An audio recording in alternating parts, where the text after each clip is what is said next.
Eddwaliro lino erya Ntebe Grade A liri ku bugazi bw'ettaka lya yiika 5 okulinaana amaka g'omukulembeze wabula olw'ensonga z'ebyokwerinda kigambibwa nti ebizimbe bino byetaagibwa. Olwaleero abakulembeze ba disitulikiti y'e Wakiso basisinkanye okulaba nga basala amagezi okutaasa eddwaliro lino. Ntebe is surrounded by the security. For us we don't ban. Let them do their security matters and we exist. We can coexist.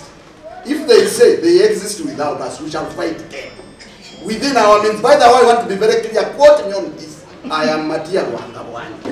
Bagamba nti bategezeddwa dda nga bwe balina okwamuka ekifo kino nga lumu omwezi ogujja. Obanga gavumenti ewulira nti eryagala nnyo oba eyagala ttaka liri nga bwe twawulidde etukolere ekintu kimu etuzimbire bwemala ate teekemu buli kimu tulyoke tubagaye tumukwate nga tuli contented.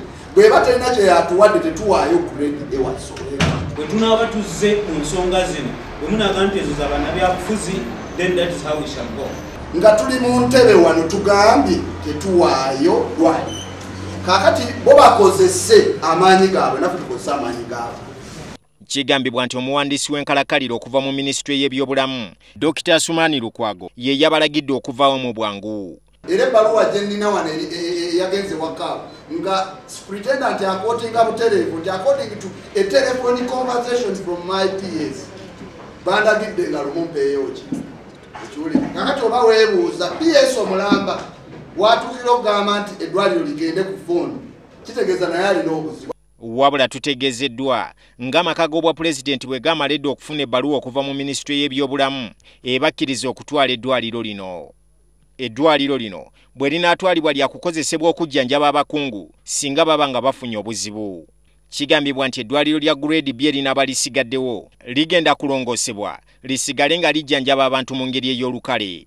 Ensonga etutwaza eddwaliro lino lwakuba nti twafuna okwemulugunya oba okusabibwa mu bantu abali awo nti obujjanjabi bwe bafuna bwali nga tebumala, so baali baagala amagye gakitwale gakirongoose basobole okufuna obujjanjabi obulungi.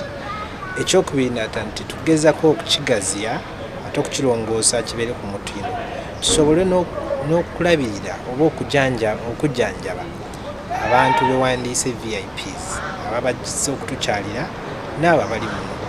Naye bwe kiba kiwedde nga tumaze okirongoosa kituufu nti kijja kulabirira aba VIPs naye n'omuntu kinoomu nga gwe nange ababeera entebe n'emiriraano nabo bajja kuba bakkirizibwa okujja mu ddwaliro lino. Amalwaliro gano gombi erya Ntebe Grade A ne B ge gokka agaliwo mu Ntebe n'ebitundu ebyetooloddewo agakozesebwa abantu ba bulijjo. Era eddwaliro lino libadde lisuubirwa okutandika okuddaabirizibwa omwaka guno. Where are you taking the people who've been using the facilities here? Go to Mulago? Go where? We're not going to wait for the 1st of November for takeover. We want to begin next week before the 1st. So that whatever they're planning on the 1st, we're going to make our mark. Because this is madness.